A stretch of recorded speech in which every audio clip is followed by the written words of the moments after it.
Alright guys, today we are going to be learning about how to solve multi-step equations. Now, many of you have probably been exposed to some of this information in your junior high or in your middle school. So some of it might be new to you and some of it might not be new to you. But we got to kind of start back at the foundational level. One of the reasons we do that is because solving equations over the course of your high school career needs to become more and more fluent.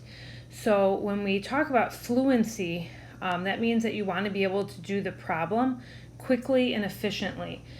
So by the time I get you in pre-calc, or by the time you're in AP Calculus, you want to be able to look at some of these equations that are on this page and pretty much be able to almost solve for x in your head. Now, freshman year, certainly we would never expect you to be able to do that, but by the time you're a senior in high school or a freshman in college, you're going to find that you're going to naturally be able to do that because you've become so fluent with the procedure over the time that you've spent in high school.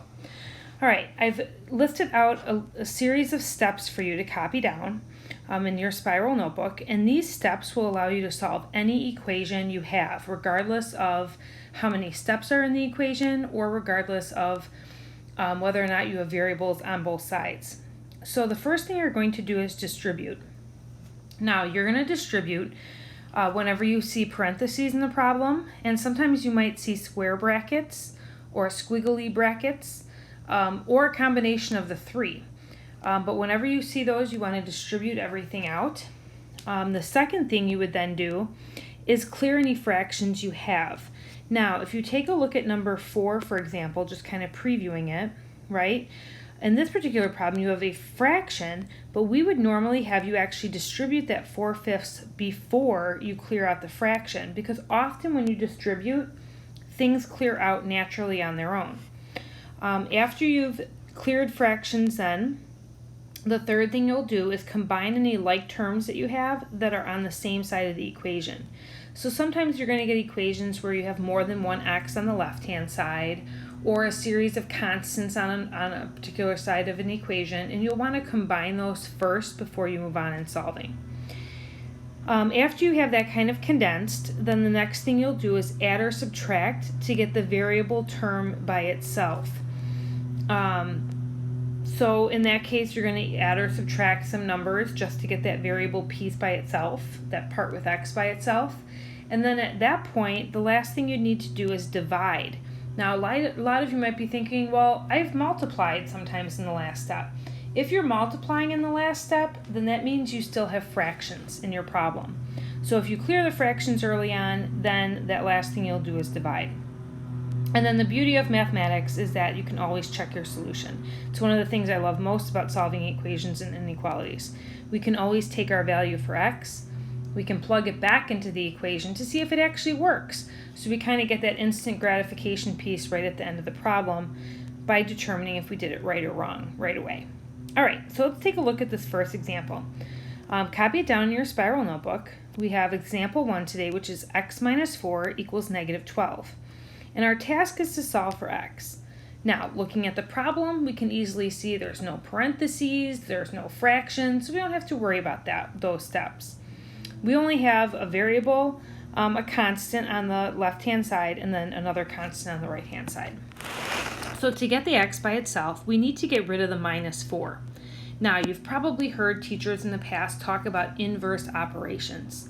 Inverse operations are mathematical operations like addition, subtraction, multiplication, and division that actually undo each other. So if you think about addition and subtraction, you could use those hand in hand to undo. Meaning if you have a positive 2 and you subtract 2, you get a 0 out. Likewise, if you have, like, let's say a 3x, if you divide it by 3, right? So 3 times x means multiplication. Dividing it by 3, inverse operation divides it out. It becomes a 1. It goes away. So in this case, when we go to get rid of the minus 4, we're going to do the opposite operation. So instead of a minus, that's a plus. So we're going to add 4 to both sides. Now, you've always got to think of equations as if they're like a scale. You've got to keep them balanced. Whatever you do on the left, you got to do on the right. All right, so on the left-hand side, we'll bring down our x, Negative 4 plus 4 zeroes itself out, so that's gone. We'll bring down our equal sign, and then negative 12 plus 4 would give us negative 8. So our solution is negative 8. Now, the beauty, when you go to check it, just plug it back in. Negative 8 minus 4 should equal negative 12. Negative 8 minus 4 is negative 12, so therefore it checks out. All right, let's take a look at example 2. Example 2, copy it down, you have 5/6 plus 2x equals negative 4.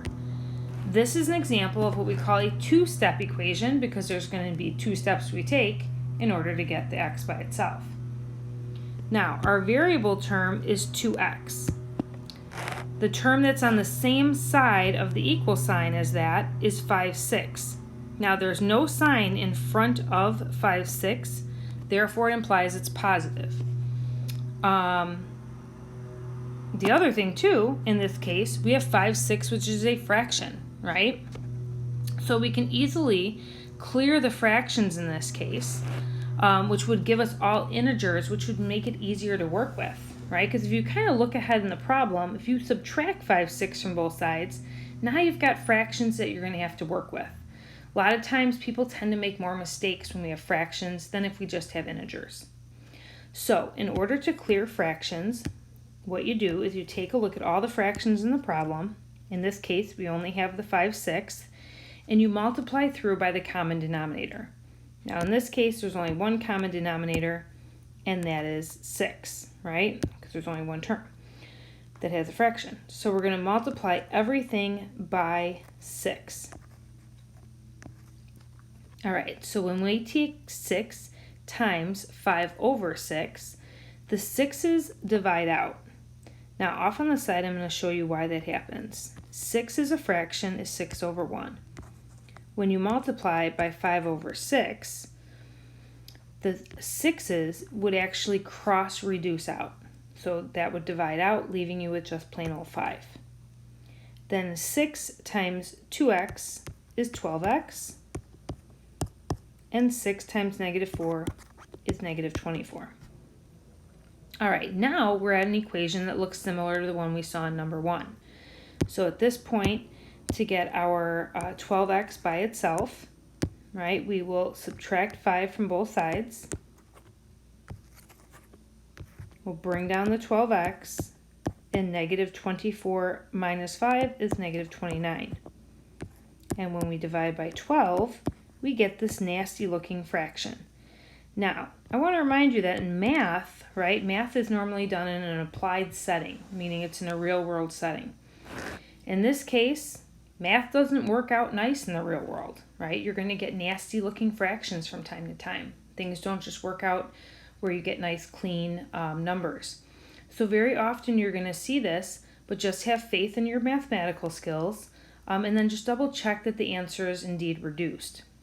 So you want to look at the negative 29 and the 12 and think to yourself, are there any factors of 29 that can also go into 12? Well, if you think back, 29 is prime, right? The only two factors of 29 are 1 and 29. And 29 can't go into 12, so therefore this is reduced. All right? You can leave it as an improper fraction. You don't need to worry about changing it to a mixed number. All right, let's take a look at another one. So number 3, if you could take a few moments, put it in your spiral notebook. The equation is 3x minus 2 all over 4 equals negative 5. Now, this is another one that is a fraction, but it's different than the one that we previously saw. If you notice in this one, 3x minus 2 is the entire numerator. So that's one whole term there. Now, in order to clear the fraction, you again look at the problem and find a common denominator. In this case, the common denominator is 4. So you're going to multiply every term by 4. Now, the one thing that I've seen over time is that students often make mistakes here, right? So when they multiply the left-hand side, many students will multiply the 3x and the negative 2 by 4. Now, the reason that is a mistake is because if you take 4, which is 4 over 1, and multiply by 3x minus 2 over 4, notice that the 4's are going to cross-reduce. So those are gone. You only have the 3x minus 2 left. So it just leaves you with the numerator there. So on the left, you're going to have 3x minus 2, and on the right, you have a negative 5. Now, to continue solving, you've got to do the inverse operation. So the opposite of a minus 2 is a plus 2. You now have 3x equals negative 3. And then your last step of dividing both sides by 3 would result in x equals negative 1.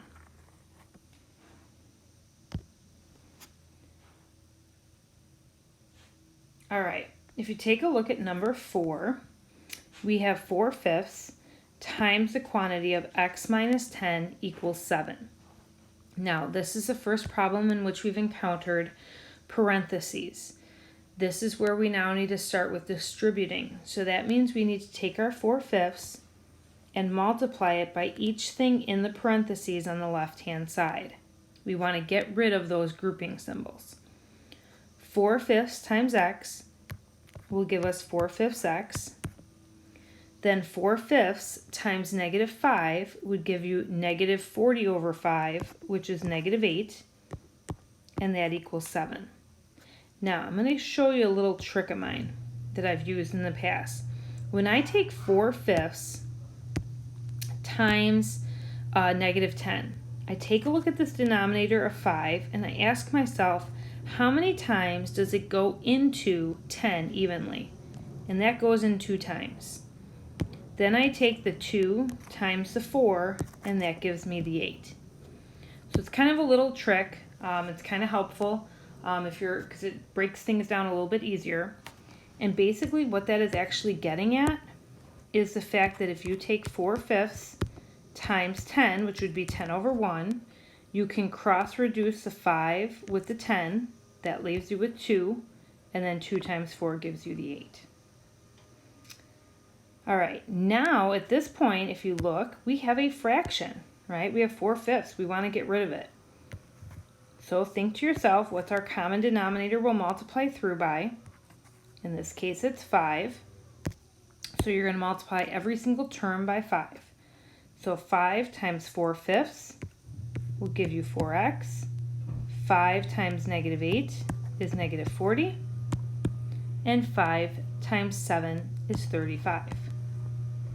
Now we're back at a two-step equation. So we can go ahead and add 40 to both sides. That leaves you with 4x equals 75. We'll divide by 4. And notice again, you get a fraction that isn't real common, right? 75/4 is not a common fraction. So ask yourself if there's any shared common factor. Well, when I do that, I normally always look at like the smaller number or a number that I know has less factors. So if I think of the number 4, 4 only has factors of 1, 2, and 4. Well, 1 can go into 75, but that won't help us reduce anything. And 2 and 4 cannot go into 75. So our answer then remains at 75/4. All right, let's take a look at another one. Number 5, we're kind of building on the complexity here. We have 10x minus the quantity of 6x plus 8 equals 0. And the first thing we're going to need to do is distribute or eliminate those parentheses. Now, in order to do that, we're going to be distributing what's directly in front of it. Directly in front of it is just a negative sign. And what that actually implies is a negative 1. So you're going to take a negative 1 and distribute it in. Now, the 10x will just come down. And then if we take negative 1 times 6x, that's negative 6x. Negative 1 times 8 is negative 8. And that equals 0. Now, if you notice, these two terms, 10x and negative 6x, are what we call like terms because they have the same variable raised to the same power. When we go to combine them, we simply combine the coefficients or the numbers that are in front of them. So 10 minus 6 would give us 4. So it's 4x minus 8 equals 0. And then we can add 8 to both sides. So you get 4x equals 8. Our last step of division, dividing by 4, we get x to equal 2. All right, let's look at another one very similar. Going the other way. Number 6. So what I'd like you to do is take a minute and start trying this problem on your own. Think about what is the very first step you're going to start with, and then where are you going to go from there.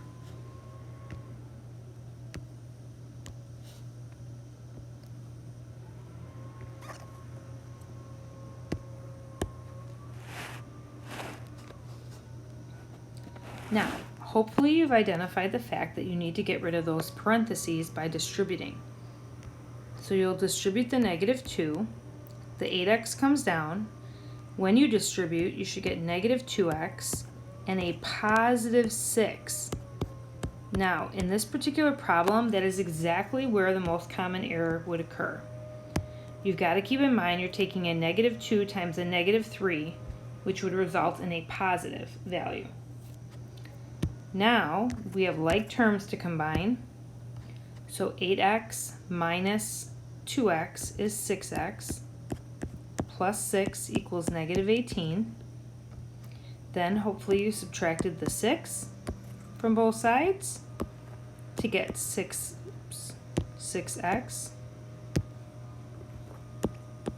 equals negative 24. And then doing your division in your last step, you would have gotten x to be negative 4. All right, again, we are building on the complexity of the equations, so let's take a look at number 7. Number 7 is different than all of the problems we have seen thus far. The reason being is that there are variables on both sides of the equation. Now, some of you may have experience with this from your junior high or your middle school. Often, some teachers will teach you that you always need to move the x or the variable to the left-hand side. Others teach that you must always create a positive coefficient. It actually doesn't matter what you do. As long as you move the variable to one side, then that means your constants, those are the numbers without the variables, need to go to the other side. So for example, in this problem, let's say you wanted to move the 2x from the right to the left. To do that, you'd use the inverse operations. So if it's a positive 2x, the opposite is a negative 2x. And you line it up underneath the other x term. Now, notice on the right, when you take 2x minus 2x, that's going to zero out. That would create a 0. You're now left with negative 8x. Now, very often my students will do 2 steps in one. So they'll move the variable and they'll move the constant at the same time. Now, in this case, since we moved the variable to the left, that means the constants need to go to the right. So we're going to move the positive 5x over by subtracting it from both sides. Now 5 minus 5 will zero out on the left. So you're left with negative 8x. You'll bring down your equal sign. Negative 5 and negative 3 gives you a negative 8. And then when you divide, you get x to equal 1. Now, some students like to take this process and split it into 2 steps. That's perfectly fine. It doesn't matter because in the end, you're still going to get x to be 1. So that's really the beauty of math, right? Is being able to do things in multiple different ways, being able to think out of the box and still get to the same solution at the end. All right, number 5, again, building on complexity. Think about what the very first thing you'd need to do is.